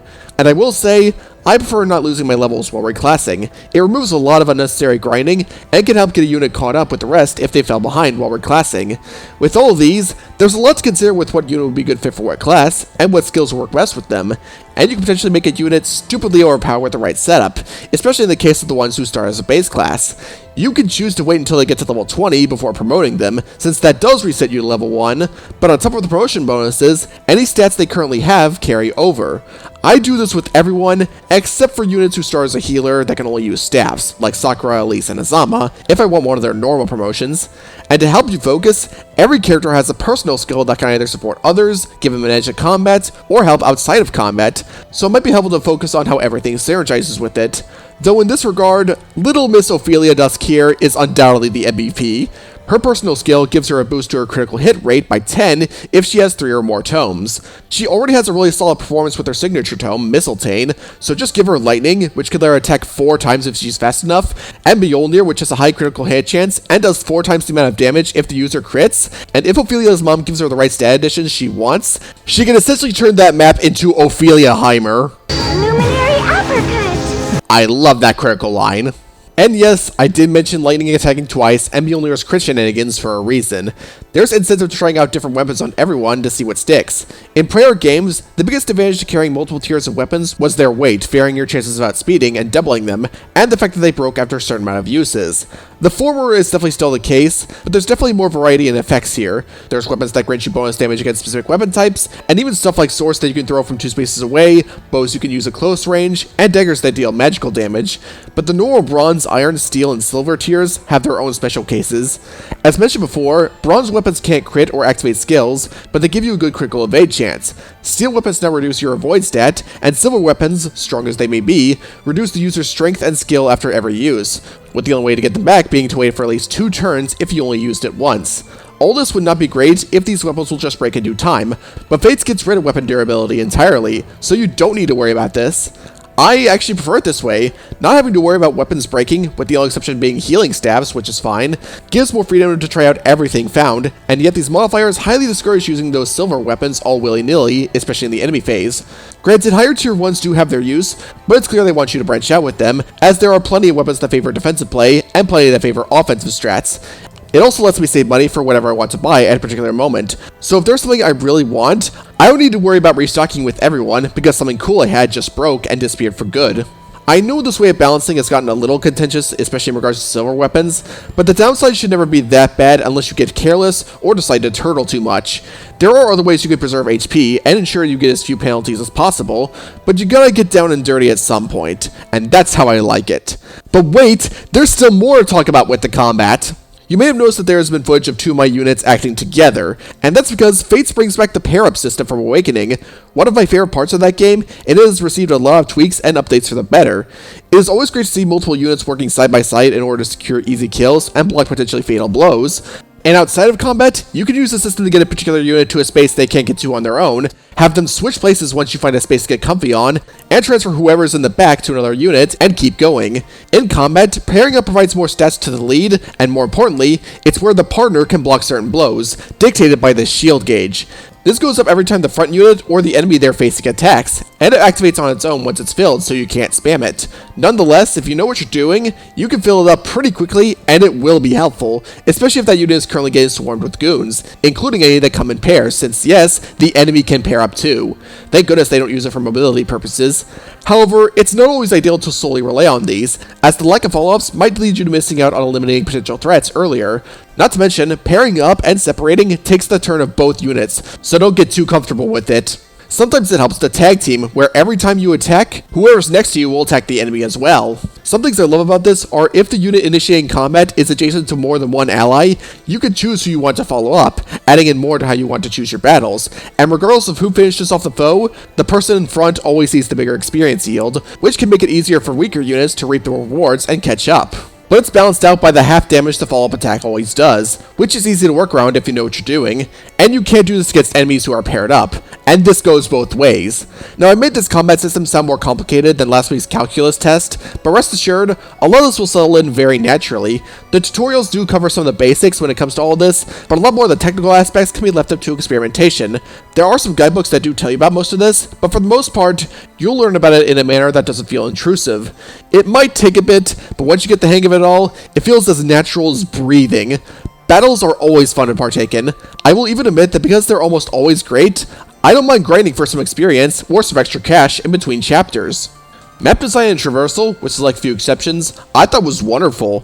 These maps lay out enemies in a way where you can freely strategize where you want each unit to go, and are large enough to where you can approach the goal in a multitude of different ways. Some even go a step further and take level tropes I personally can't stand in Fire Emblem games and do something actually really fun with them. In Revelation, there's a map in Izumo that's completely coated in ice that also has enemies waiting to ambush you. It's basically the game's attempt to do something kind of like the Fog of War maps in other Fire Emblem games, but unlike the Fog of War maps, it's actually really good. Because you're in complete control of what terrain you want to walk on, and thus what enemies you can interact with at the moment, you can completely control the speed in which you want the map to go by, even if it's hard to tell what you'll encounter until you run into it. Because the enemies can't attack you unless you let them out, I have no one to blame but myself if I don't form my units right for the action, or reveal one when my actions are all up. The only exception to this is one Dark Mage near the end that's carrying a Mjolnir tome, but even then, you have a means of dealing with it. Not to mention, items of all kind ranging from weapons to permanent stat buffs are everywhere on this map, so it's basically a giant treasure hunt, and I love it. Conquest Chapter 10 is particularly notable for how hard it is early on, but it does reward you for knowing where to put your units, and when's the best time to hold back to avoid potentially fatal encounters. Even during the last turns where the water's all dried up and every enemy makes their way towards you, if you know how to deal with these formations and you know what might be coming, it's really not that bad. Birthright also has a map filled with sand, which means unless you are using a flyer, your units are not moving anywhere in a hurry. Desert maps with reduced mobility are among maps I never look forward to in any Fire Emblem game, yet thanks to the Dragon Veins, paths can be created far more comfortably. Yeah, let's talk about these for a second here. Most of the creativity with the map design lies within these. They're present in most of the levels, and if a character is allowed to activate them, indicated by if they have a crown right next to their name on the bottom screen, then they can use them to alter something about the battlefield. Sometimes it's to get rid of some kind of hazard, or to increase the amount of spaces your units can move, which are still fun, but relatively standard. But the game really has fun with them a lot of the time. There's this map in Conquest and Revelation that has winds that blow whoever's in the line forward or backward, depending on what was telegraphed. You can let these winds blow you around if you want to get a preemptive strike on an enemy or a group of enemies, or have an easier time getting to the chests. Or you can activate the dragon veins on this map and set them off immediately and blow the enemies back so you can mess with their AI, or give your units some room to breathe. Or how about this one in Conquest Chapter 15, where you can just escape with the 3 units you're given, or you can clone them with this Dragon Vein and take on the other side of the map for some extra experience and goodies. Heck, Revelation Chapter 19 reuses this, but with the added twist of you getting to use whoever you want. There's also some that can potentially make enemies easier to take down, like this one in Birthright Chapter 13, where you can rain down lightning in an area and break anyone within range of it down to 1 HP. Or this one in Conquest Chapter 12, where you can use the Dragon Veins to shatter the pots and cripple anyone for as long as the rest of the map. Although you have to figure out how to use them to the best of your benefit, since these effects can hurt your allies too. The game is constantly rewarding your strategy and sense of curiosity with Dragon Veins, and they make these maps some of the most fun and dynamic to play around in. Not every map hits the mark, but the ones that do really show just how much the devs really wanted to explore the concept. Although I will say, Conquest and Revelation had more variety to offer with these. Birthright had plenty of good uses with them, but most of the time the uses were pretty standard, though I understand this given Birthright was meant to be the one to entice newcomers. I did mention the intentions of every route in the intro segment, but these do reflect in the gameplay too. Birthright does manage to be welcoming to newcomers, but in terms of difficulty, with maybe the exception of a few optional objectives, nothing much is that big of a challenge here. While there are plenty of more open-ended maps with multiple solutions, a lot of them mostly just stick to defeating the boss or completely routing the opposing army. Said army doesn't have much in skills, and it's pretty easy to keep up with the level curve simply by just playing the game. Heck, if you want to go the extra mile in preparation, you can participate in skirmishes in previously explored areas. You can make skirmishes appear at the cost of some pocket change, and even double down to make 2 squadrons appear to really get things going. And the biggest thing I like about them is that the strength of the goons there is adjacent to the ones fought in the corresponding story chapter, so if someone's behind, you can use these to have them catch up. Very helpful to get the most out of every unit in this path, and a revelation. Personally, I'm fine with the way Birthright handles things, because I prefer thinking of multiple solutions to an issue, and the fact that you're not held at choke point gives you room to experiment, and give almost every unit at the time of the day a lot more over permanently sticking to one specific army, while ditching everyone else, and making every decision count. At the same time though, the latter is probably what some people, especially series veterans, might be looking for, and might be turned off from Birthright because of how forgiving it can be. I can understand that. But even so, it takes way more than low difficulty to bore me personally. Conquest, on the other hand, I appreciate for being more in line with what series veterans like about it. It only mixes in open-ended and more confined maps together, while still giving you a degree of experimentation with its mechanics. You'd better learn them as soon as you can, because it will not take long for it to begin testing you. Conquest can get legitimately hard because of all the scenarios you're put into, but also for the fact that you can't grind up on experience or money to better prepare yourself. Unless you bought the DLC. With this, emphasizing who you want to keep is more prominent. I really appreciate the stronger variety of maps in Conquest compared to Birthright, as you do a lot more than just routing the enemy, despite enjoying those just fine. There's a lot more escaping, defending certain points, seizing certain points, or even defeating more than one boss. Though despite this, and despite admitting that the Dragon Veins are used in more interesting ways here, again compared to Birthright, I can't say I enjoy it more than Birthright. Honestly, they're about equal to me. Even if I could adjust comfortably, I'm still not big on leaving a lot of units behind at pitifully low levels, and while Conquest handles its difficulty perfectly fine, at least on normal, and to an extent hard, I definitely remember the low points of Conquest a lot more. The 3 that I definitely did not have fun with are the Den of Betrayal, which is just a pain to navigate through, the Kitsune Lair, if only for the fact that there are times where the game suddenly decides you can't attack the enemies and they can't attack you, so why bother if it just stops the map from progressing, and the Endgame, which just floods the straight path with enemies, and the boss tosses aside legitimate improvements for the game for the sake of difficulty, which I really do not like. But those are the exception, and thankfully, the good kind of challenge is more the norm. It's also worth noting that some enemies do come with exclusive skills and weapons for themselves. The weapons can enable them to counterattack no matter what, and on Lunatic difficulty, there is a skill that causes any debuffs to stack with one another. Honestly, I just prefer playing on normal no matter what if I am playing this route. Revelation in terms of its structure does lean more towards Birthright, as you're allowed to participate in skirmishes, but the game does try more with its level design beyond what Birthright did. This is definitely my favorite route gameplay-wise for 2 reasons. Firstly, I think these maps are the most creative and well thought out. Not only do some fun gimmicks return for another go, with some even expanded upon, but the new ideas range from really cool, like Lost Peace, where you interrupt a battle between Hoshido and Nor that can have confrontations with both Ryoma and Xander if you want to, and Frozen Seaway, where you can play defensively for a bit, or explore to deplete each squad if you got some flyers, to outright brilliant, especially when we get to Vala. Some of my favorites would definitely have to be Going Forward, which changes the enemies depending on the tile they're standing on, meaning they can either be base classes or promoted classes, meaning you can pick how easy or hard you want the chapter to be on the spot. Days Lost, which is a stealth section actually done pretty effectively, and doesn't punish you that much if you get caught, and the Endgame, which is still one of my favorite final battles in all of video games. Second, and perhaps more importantly, because its roster of characters combines party members from both Birthright and Conquest for over 60 playable characters, the amount of class combinations you have for every character is quite frankly absurd. I've really grown a habit of replaying this particular route with the characters using different classes beyond their base one. There are some lines I draw, like I never let the beast units change, and I keep Azura as a songstress because without that class, she loses her signature ability to grant another action to a unit. But just about everyone else, I try something new. If I ever revisit Fates, Revelation is the route that's usually up to bat first. And to take things even further, when you start a new file, you have a choice on what difficulty and what mode you want to play on. For difficulty, a lot of the time they give enemies higher stats and more dangerous skills, though each route from time to time does adjust enemy formations, and maybe even Dragonbane locations to challenge you more, Conquest especially.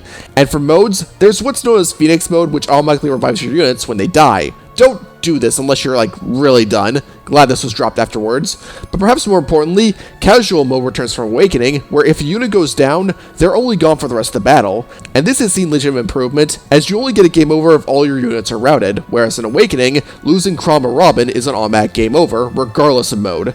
I prefer playing on Casual because it still incentivizes you to think about every move without punishing you severely for the rest of the playthrough if you slip up.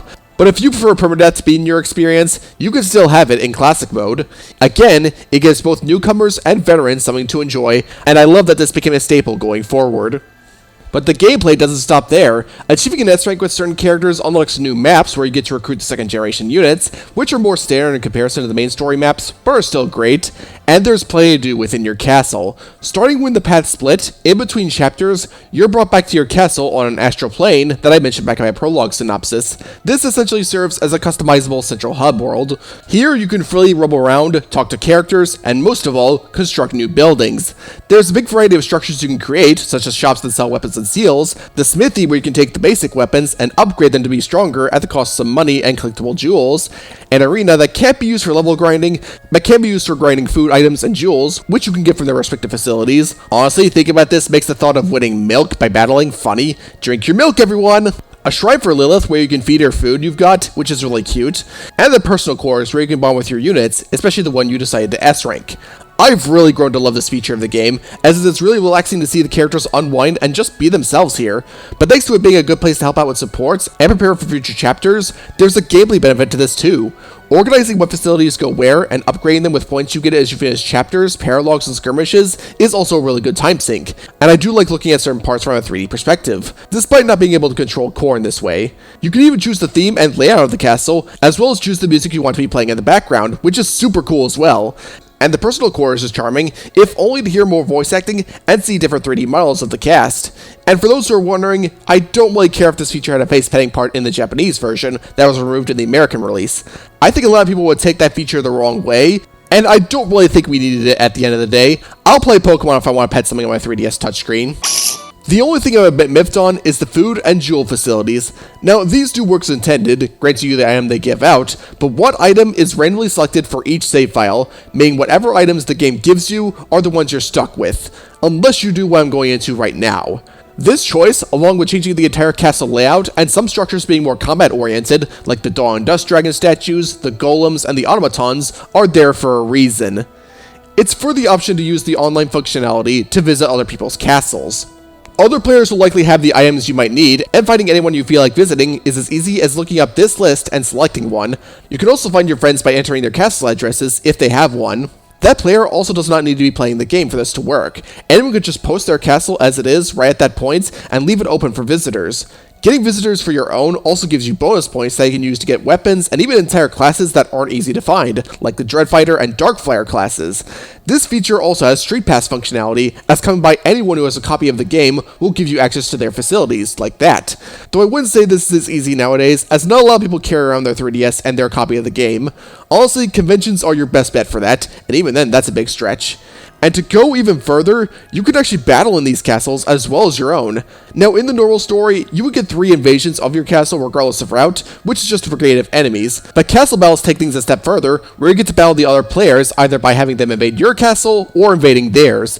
Depending on the levels of your opponents, it legitimately can get ridiculous, especially since if you're invading them, they have access to Lilith, who can be really threatening if the opposing player fed her enough, and you don't have an equivalent to golems or automatons, but it's still fun time regardless, because you have a lot of room to move and prepare for the enemy. Invading castles is also preferred because doing so and winning will allow you to register a unit from them that you can use to take their skills for your copy. Granted, I would agree that it's flawless. I really could have done without the universal accuracy reduction. But I do think this is probably the best Fire Emblem has been at PvP for a series that really isn't built with PvP in mind. Yes, I am looking completely straight at Aether Raids when I say all this. Castle Battles is just a much better Aether Raids. The My Castle feature may be a time sink, but I like those if the contents of them are interesting, and I want to explore how I can implement my own spin on it. It's fun to lay out facilities and check out what others have done as well.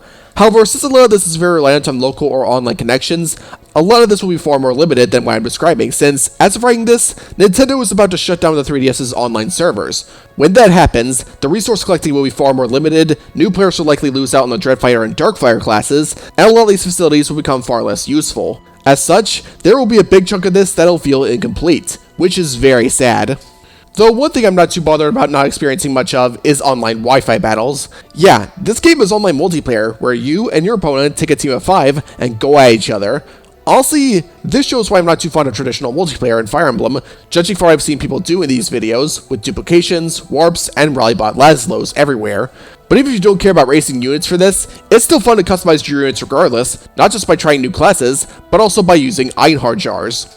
Now, these are available no matter where you are, but it really goes deeper once you finish your first route. After beating one of them, you're given a choice to save a number of units that will be registered to a catalog that you can use in other playthroughs to either have them as separate units, or perhaps more enticingly, inherit the skills they have for their main unit on that file.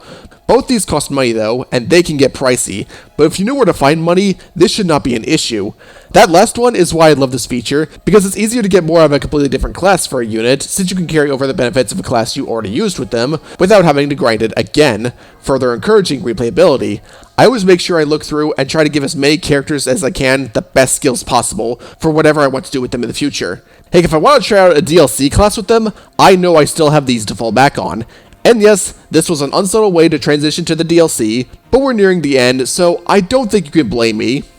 As stated earlier, if you buy either Birthright or Conquest, you can get the other route and Revelation as DLC for discounted prices. Or you once could until they cleared out the 3DS eShop, but there's still a lot more to offer beyond that. There's maps that allow you to grind experience, money, or even receive some new weapons, and some maps to put the royals in ridiculous scenarios, like dueling each other to either prove one is the strongest, or decide who gets to go on a beach vacation. One more Corn gets swept to Awakening's world and actually comes in contact with Chrom, Lissa, and Frederick right before the events of Awakening kick off, which I like because they give a few characters some admittedly charming interactions with these three, and some other maps that can grant you access to new classes, new skills, and even this world's Anna as a playable character. The Battle Station and Witch classes are both fun to use. The Witch more so as they do get a lot of boons to their magic, and can eventually get a skill called Warp, which lets them teleport to any spot next to an ally, which gets deviously fun and has some practical use. The Battle Station can be very helpful when put in the right scenario, with the immense range they'll eventually get, but their pathetic movement and their starting range isn't the most ideal for what's essentially a turret. This one takes a little bit to use right, but when the time calls for it, it can get work done. The remaining DLC classes, the Lodestar, Vanguard, Grandmaster, and Great Lord, all have their own benefits and skills that make them fun to play with, but they seem very familiar. Wonder if I've seen these designs and animations before. Oh yeah, they're modeled after Marth, Ike, Robin, and Lucina respectively. This was likely done to give players a way to experience these classes, because those 4 characters are recruitable if you happen to have their respective amiibos. And I do have Robin's and Lucina's, but what I lack is a 3DS amiibo scanner. So sadly, we'll have to sell for online footage for this one.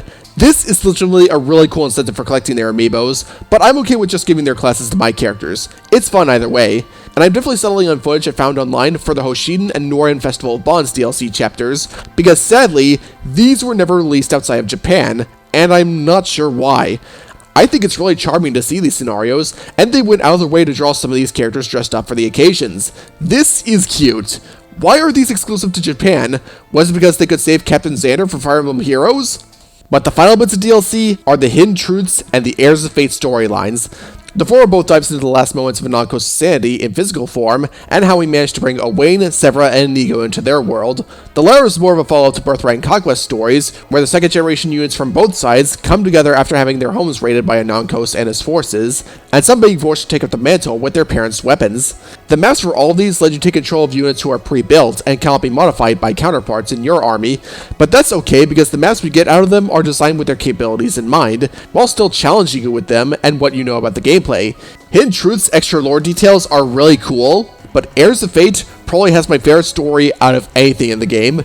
It feels like everyone here is important, and they give way more character arcs than with just both Kanas and Shigure. I love how they make both Kanas work in the same scenario, because they're just adorable together. There's plenty of great interactions with specific pairs like Kiragi and Forest, and the final chapter where they take on Nankos and reunite with their families brings a tear to my eye every time. This hands down made the inclusion of the second generation units worth it in the end. The gameplay may have bucket loads to offer, like I'm not even sure how exactly this will scale to the story segment once I start editing this behemoth of a video, but I can say now that aside from a map I don't like here and there, the gameplay here just about refined everything from Awakening and is incredibly well made on its own. Even potential reused maps don't get old because of how the devs thought of every smart decision made with every character and mechanic. I can see myself potentially playing this for more triple-digit hours soon and be totally cool with it. Heck, for this review, even if I admittedly took some breaks here and there, the amount of footage I grabbed totals up to about 100 hours, and that's not counting most grinding sessions or the grand majority of repeated Prologue revisits between routes. I mean, hey, it was enough to make my total playtime ever since launch over 420 hours. If I'm able to do that, and not as much with other Fire Emblem games, I think that's a testament to both its gameplay quality and how much fun I ended up having.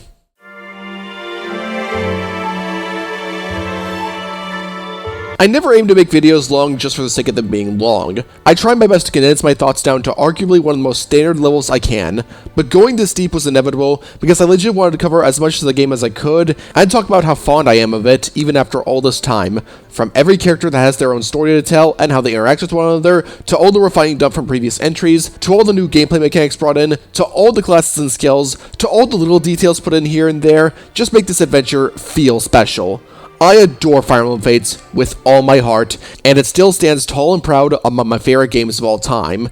Even in the face of its issues and low points, I have no regrets on how many playthroughs I did, and how many hours I gave this game, even just for this review. Heck, during my Revelation revisit, I spent loads of off-screen time just building units I legit wanted to build. Recording all of that would blow my footage folder, but I didn't do all this because I was obligated to. I did it all because I wanted to, because I was having so much fun. Awakening may have introduced me to the series, but Fate showed me the best of what it can be, and it was the point where I decided to solidify my adoration of Fire Emblem. It convinced me to try some of the older games, and it got me excited for what else the series was holding in the future. And what higher praise could I give a game beyond that? Regardless if you're new to the series, or if you've been around for a while, I think this entry has something everyone can enjoy. I'll even go on and say that Birthright makes for a fantastic starting point for those who want to become fans of the series, doing a wonderful job balancing memorable moments and letting players grasp Fire Emblem fundamentals without holding their hand. And if you get wrapped up in it all, please experience all the routes. Conquest is definitely tough, but very rarely is it annoying, and I will appreciate how legit tries to keep the traits of older Fire Emblem games that still work, and keep out all the ones that don't, while showcasing what can be truly done with Fates' mechanics. And Revelation takes a lot of the best of both, lets you go hog wild with customization, and absolutely delivers the best of this game in the end. But regardless of timing, please, give this absolute masterpiece of a game the time of the day if you have yet to do so. You won't regret your choice. But before I end all this, I am deeply sad that it'll be a lot harder to experience this, thanks to the 3DS eShop and online servers going down. But it upsets me more that even before all that happened, the game and all of its available content was removed from the 3DS eShop a month before everything else.